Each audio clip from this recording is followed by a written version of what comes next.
Hey guys, it's Pat from PopularMMOs.com, and I'm doing a features video for Tera Online, and I'm going to show you some of the features that make this game unique. I'm going to show you the unique combat system, going to show you the dungeons, going to show you what are also called big ass monsters. I'll show you a little bit of the crafting and just tell you a little bit more about the game in general. And to start out, I am going to show you the dungeon since I'm already in one. And the combat in this game, this gives you a good chance to show it. The combat in this game is pretty unique. It's not just like a game like Vindictus, it's just action combat, but you actually also have a taskbar and skills that you can use too. And there's also combos that you can do, so it makes it a little more interactive. One thing about the combat is if you're one of those people that normally clicks the action bar, you actually have to get used to hitting your keyboard. So that's actually something I had to get used to also. And as you can tell, the graphics in this game are very nice looking. And this is probably one of the nicest looking games out right now. I'm going to show you the combat right now. So if I use a move like this, and then another move will open up, and you can get some nice combos, and it just makes the combat a little more interesting than if they didn't have that. And guys, the dungeons in this game can all be queued for from anywhere in the world, and I'm going to show you how to do that.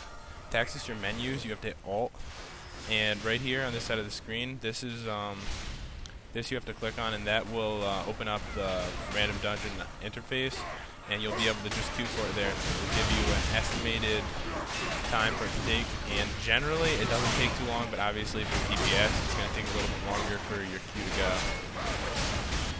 Alright, so now guys, I'm fighting a boss in the dungeon. And usually the boss fights are pretty interesting, and there's a lot of mechanics to them.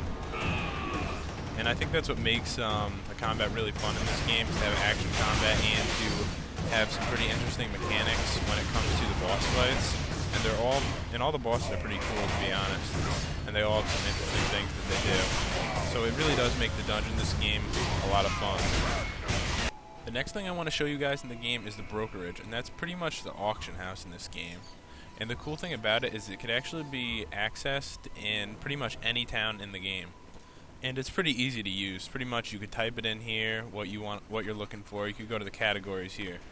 And what I really like about it though is since you can access it anywhere in the game, it really saves you a lot of time. I mean, in most games you're just going to have to go to the main cities, and that's going to be a waste of time if you just need to sell something real quick. So it's cool that pretty much any town in the game you could always access this and sell stuff if you need to sell it. The next thing I want to show you guys is what are called big ass monsters, and these are going to be big monsters that are in each zone, and you're going to get some quests for them. And they're pretty much made to be fought in a group of 5 players. But they can actually be soloed if you can avoid all the attacks, but the monsters hit really hard. And this right here is one, but I'm in a low level zone, just so I can show you guys the monsters. And what's really cool about these is that it really gets people grouping in the game. And to be honest, it should be pretty easy to find a group. There's always people asking in chat to group for these type of quests. In every zone you're going to find these type of quests. So it's pretty cool, and they're pretty much like fighting a dungeon boss. What I really like about this is, in most MMOs, you can pretty much go through all the quests in the game and not even have to group with anyone. And I like that this really gets people grouping. And you're gonna, be grouping in every single zone in the game. And there's quite a few quests like this, so it's a real nice feature in the game, in my opinion. The next thing I want to show you guys is how to enchant a piece of gear. I know it doesn't sound too exciting, but they actually do a pretty unique system for it, so I wanted to show you it real quick. So you open up the interface for enchanting, and what you do is you pick what you're going to use to enchant, and what you need to do is you need to sacrifice another piece of gear. So it's really worth holding on to gear that drops off monsters and stuff, because you could use it to improve your gear. And you need this material too, which this can be bought at NPCs. And all you need to do is enchant that, and it'll give you +1, and it goes up to +10, which is kind of similar in most games. I just think what's cool about it though is that you sacrifice gear, so it's really, you don't want to just go vendoring off some of the garbage drops that you get. You actually want to hold on to them and use it to improve your gear in the game. The next thing I want to show you guys is the crafting in this game.